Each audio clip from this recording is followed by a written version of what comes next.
Traditionally, Tai Chi and Qigong has been a male-dominated practice because of the history in martial arts.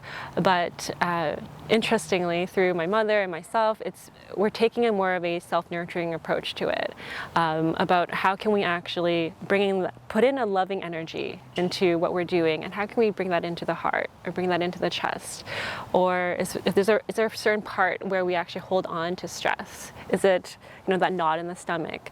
So how can we actually move that stuck energy there, that stuck emotion there, and move it out of the body? And using some of the deep breathing, using visualization, using physical movements. So in that sense, the entire body and the mind is working as one, just for the purpose of health and wellness, of moving that stuck energy out of the body. And it's also very empowering in that sense that, when I put my mind and my body into something, I can actually change physiologically how I feel. The mind is working through the body, and at the same time, we're using the body to actually inform our mind. So listening to signals in the body, for example, if we're, walking through a certain alleyway and really feeling really uncomfortable about this particular situation, instead of ignoring that and thinking, it should be fine, we're actually going to listen to that and think, maybe my body is telling me that this isn't the best place for me. So it's recognizing those kind of signals from the body as well.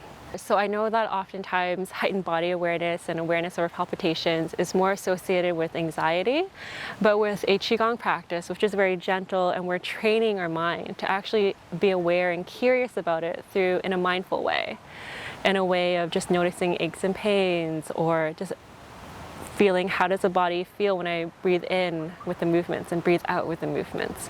So it's developing a certain kind of awareness that is more mindfulness-based, more curiosity-based.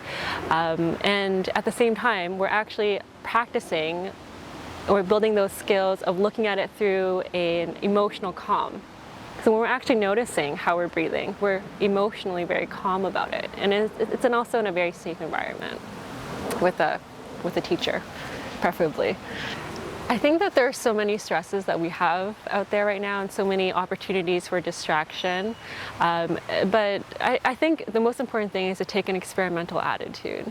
Take an experimental attitude, suspend judgment just for 5 minutes to see, if I try this kind of breathing, if I try not being on my phone for 5 minutes, how does that feel, and what kind of thoughts and emotions come through? And you might notice that you might have more creativity come through. And it's like, I never thought, maybe that's something I want to create this amazing recipe dish tonight instead.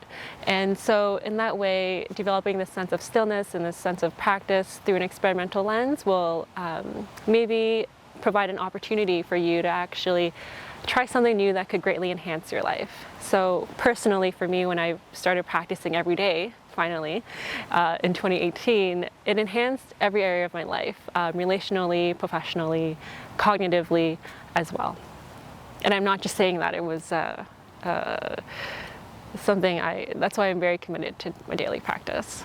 Yeah, so just try it out and see if you like it. I don't think it's for everyone. So maybe you just want to do a sitting practice. And lastly, a lot of times people, when they do a Qigong practice, because there's movement, they find it easier to actually anchor their focus and their attention. And so actually after a Qigong movement and after a Qigong practice for 30 minutes, they might feel like, wow, I feel really relaxed. I feel like I can actually sit down now for 15 minutes and do a seated meditation with ease. And so that's also been a really common reality of many people practicing.